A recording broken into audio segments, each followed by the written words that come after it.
हम लोग बेटा बात करेंगे एक इंग्लिश का पोएम, ठीक है, जिसका नाम है, पहला पोएम है हम लोग चैप्टर का, फ्लेमिंगो का, ठीक है।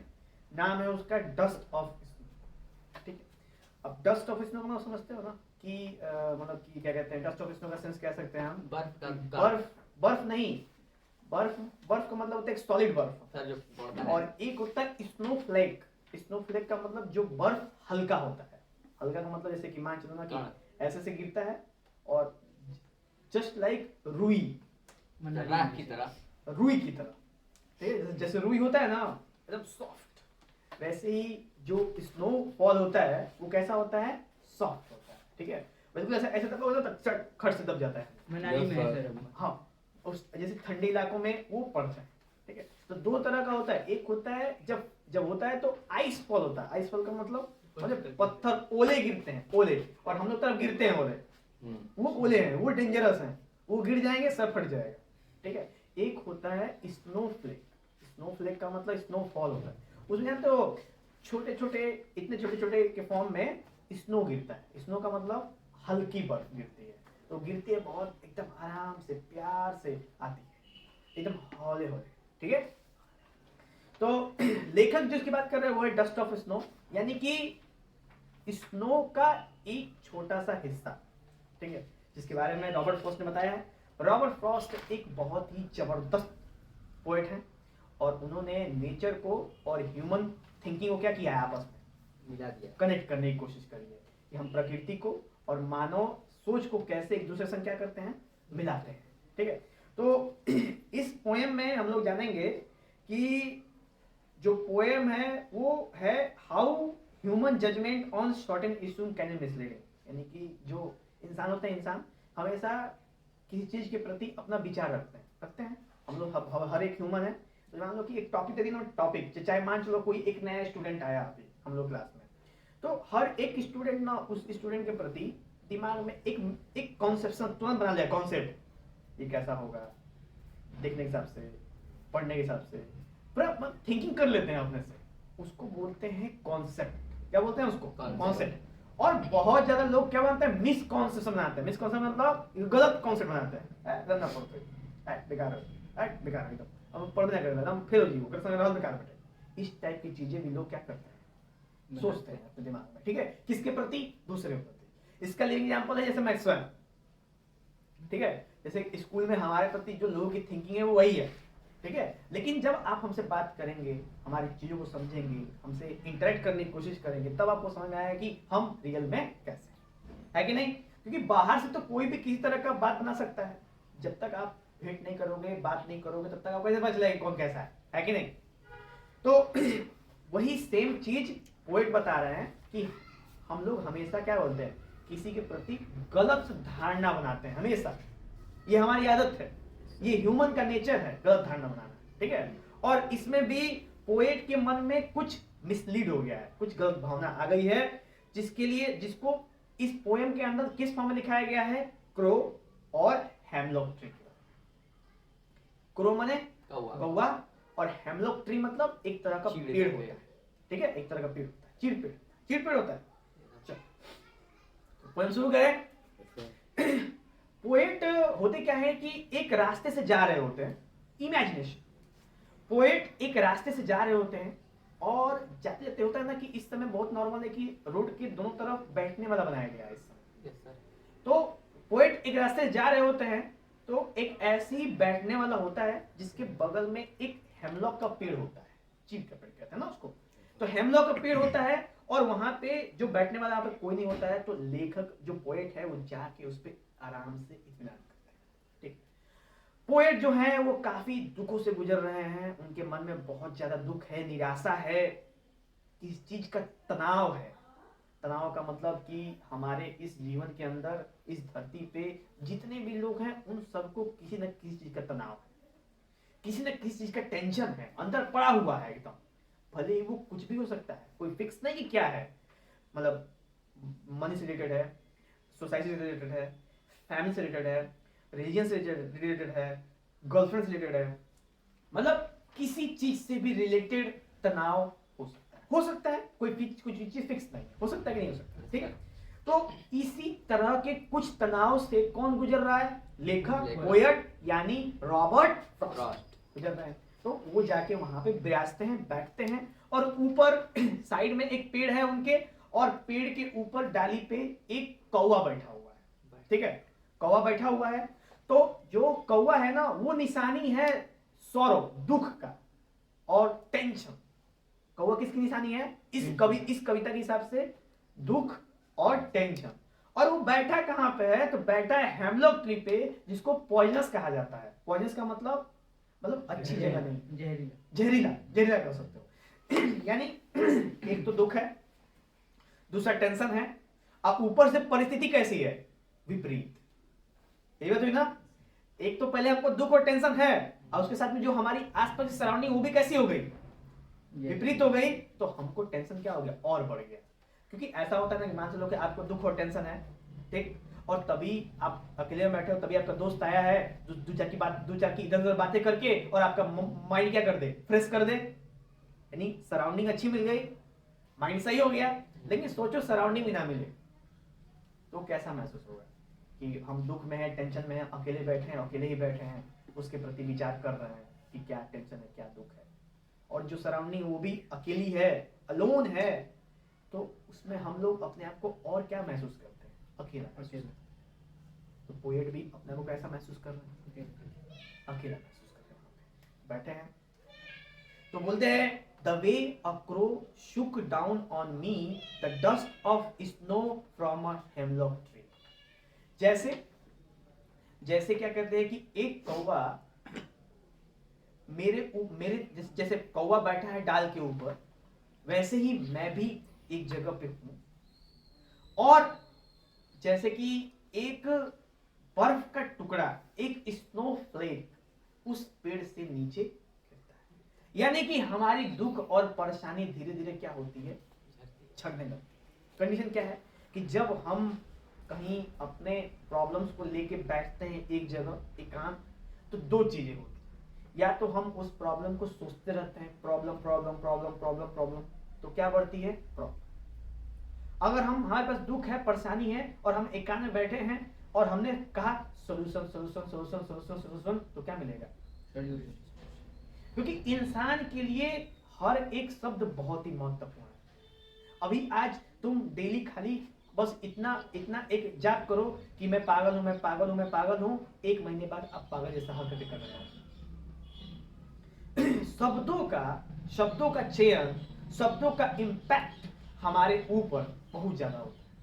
अगर किसी एक व्यक्ति को कहा जाए कि तुम बेकार हो तो वो बेकार हो जाएगा, ठीक है। लेकिन उसको कहा जाए कि तुम अच्छे हो, तुम बढ़िया हो, तुम अच्छा कर सकते हो, तो वो अच्छा भी होगा, ठीक है। तो शब्दों का बहुत बड़ा इम्पैक्ट पड़ता है, इसलिए शब्दों को सोच समझ के उपयोग किया जाता है। बहुत सारे घर में पेरेंट्स होते हैं, गाली गलौज करते रहते हैं बच्चों के साथ, जो नहीं करते, बहुत सारे घर में होता है, मैक्सिमम नहीं कर सकते, कम घर है वो जहाँ पे पेरेंट्स कहते रहते हैं बच्चों को बच्चे गाली सुनते हैं। तो अब गाली सुनोगे मतलब गंदी चीज खाओगे तो संत होना बनोगे?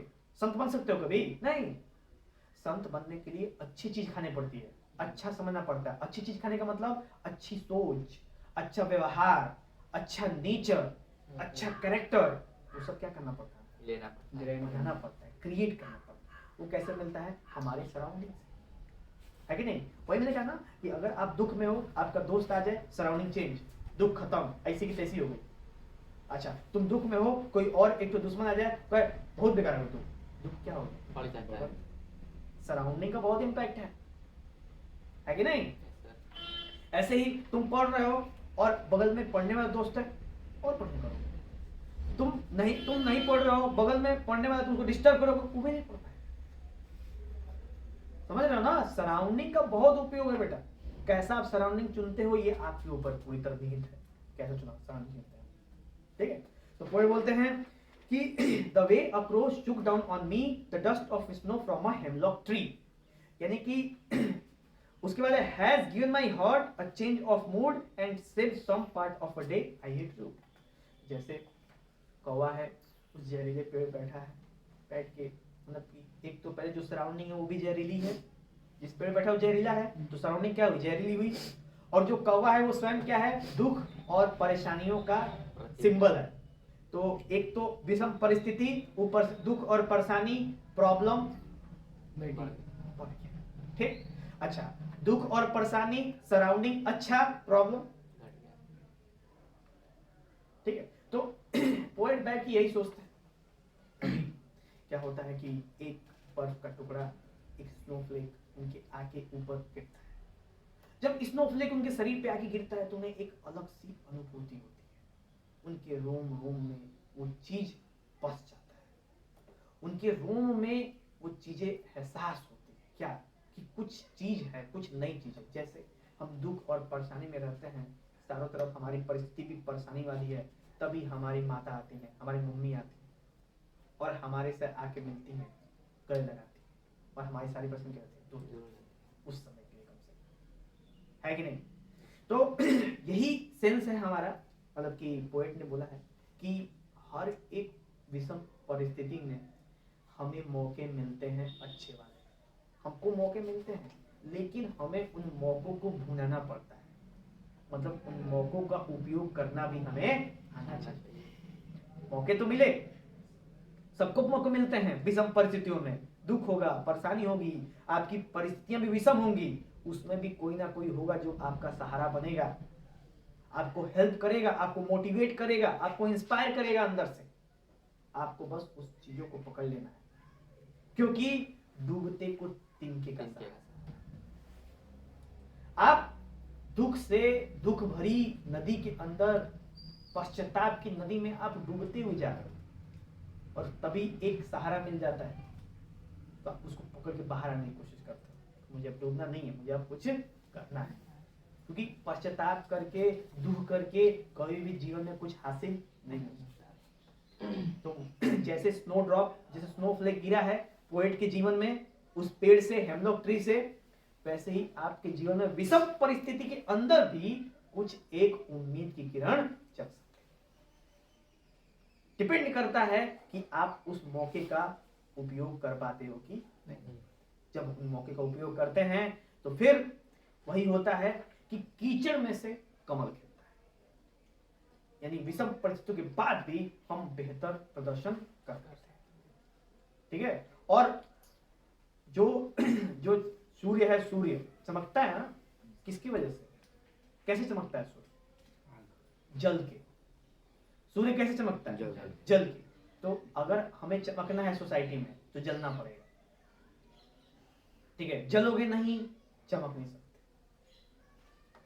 कभी सोचे कोई, अरे कोई दिक्कत नहीं, हमारे पास बहुत पैसा है, हमारे माई बाबू का बहुत पैसा है, अरे उससे कोई मतलब नहीं है बेटा, वो माई बाबू का पैसा है, ठीक है। एक छात्र था क्लास में, ही कह रहा था कि अब हमारे मम्मी पापा के पास है तो हम क्या करें।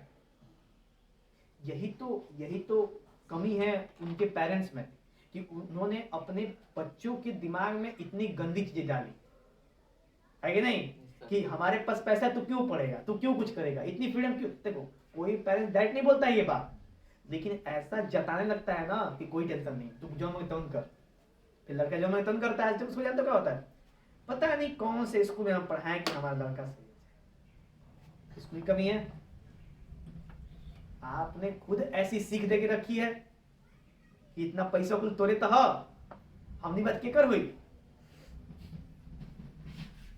है कि नहीं। एक महत्वपूर्ण एग्जाम्पल बताते हैं हम इससे जुड़ा, वो है जैकी चैन। एक हीरो है जापान, चाइनीज जापान, ठीक है, चाइनीज हीरो। उसने वो भी अपने जीवन में बहुत परिश्रम किया, बहुत परिश्रम, और बहुत परिश्रम करके और वो एक्टर बना, पैसे कमाए। पता है उसका एक लड़का भी है, और उसने पता ना उसका एक बिल है, बिल समझते हो, बिल, अरे बिल मतलब कि क्या बोलते हैं उसको, विरासत टाइप का जो बनता है बिल, क्या उसको बोलते हैं, वसीयत। उसकी वसीयत में लिखा हुआ है कि जब तक मैं जिंदा हूं तब तक मेरा बेटा हर एक चीजों, वस्तुओं का उपयोग कर सकता है जो मेरे पास है। मेरे मरने के बाद इन सारी चीजों का चैरिटी में दान हो जाएगा, और मेरे बेटे का 1 रुपए का उसके ऊपर अधिकार नहीं है। वो चाहता है, पता है उसके पास कितने पैसा है, क्या है सब इधर उधर, किनके पास कितना, कुछ नहीं है। उसने पता है कितना, बहुत पैसा है उसके पास, बहुत मेहनत किया, बहुत कमाया, चप्पल नहीं था पहनने के पास में, चप्पल अब इतना कि चप्पल की फैक्ट्री खोल सकता है, सोच लो। तो क्या वो चाहता तो नहीं दे सकता था अपने बच्चों को क्यों नहीं? कि हम कमाए तो क्या करेंगे, ले जाओ, लेकिन नहीं, उसने कहा, उसके कहना है कि मैंने अपने जीवन में परिश्रम करके इन सब चीजों को हासिल किया है, मेरा बेटा भी परिश्रम करके इन सब चीजों को हासिल करेगा। इसको कहते हैं दृढ़ संकल्प वाले पेरेंट्स, जो अपने बच्चों को अच्छी चीज सिखाते हैं, मेहनत करना। ठीक है, समझा? Yes sir. जानते हो माँ बाप के पैसे से केवल जरूरतें पूरी होती है, चाहत नहीं। कभी भी चाहत पूरी करनी है तो अपने पैसा कमा के पूरा करो, कभी पूरा नहीं हो पाएगा। चाहते नहीं होगा सर जब अपने कमाएंगे तो। एक्सीलेंट, मेहनत करो, क्यों नहीं होगा? ये बात पॉइंट भी बोल रहा है। जब तुम मेहनत करना शुरू करो ना तो वो चाहत नहीं रह जाएगी, अब वो चीज कन्वर्ट हो जाएगी इसमें जरूरत में। तब तुम मेहनत से पैसा कमाओ, तुम सोचोगे अरे पैसा वेस्ट नहीं करना है, अरे तभी अपना पैसा नहीं रहेगा, माँ बाप का पैसा रहेगा, चल केटीएम के निकाल, परसों एगो वो की नहीं थार ना ड्यू। समझ गए? ये चीज होती है। आगे बात करें हम लोग। Yes sir. खत्म करो। खत्म खत्म है, हो गया। बस चल ही रहा है हम लोग का। खत्म हो गया। हाँ, 4 8 लाइन का पोएम था, बस खत्म हो गया। इस पूरे पोएम के अंदर यही है कि जैसे पूरा जानते हो वो पोएट जो बैठा रहता है रॉबर्ट फ्रॉस्ट, यस सर। उस जगह पे बैठा रहता है, सिट किया रहता है, एक स्नो का फ्लेक गिरता है और उसका मूड क्या हो जाता है, चेंज चेंज हो जाता है।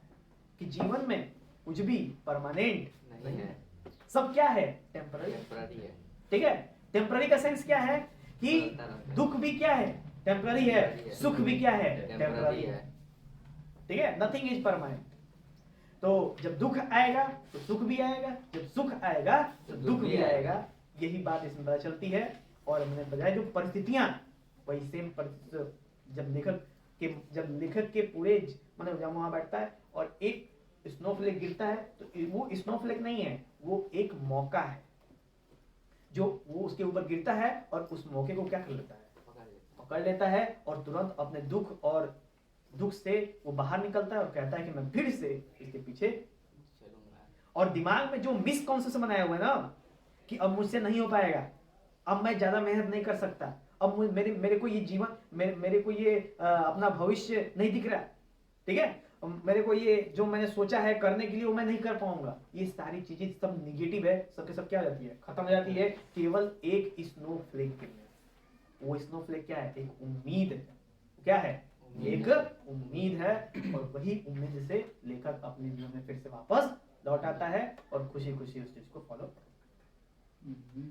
डस्ट ऑफ स्नो का मतलब स्नो की एक छोटी सी बूंद, एक छोटा सा पार्ट लेखक के जीवन में क्या कर देता है, बदलाव ला परिवर्तित देता है। कर देता है। वैसे ही हमारे जीवन में भी एक छोटी सी जो अपॉर्चुनिटी होती है, आप समझते हो, मौका, एक छोटे से जो मौके होते हैं वही हमें परिवर्तन कर देते हैं। यही था लेखक का सार और हमारा भी समय Yes, sir. हो गया कंप्लीट।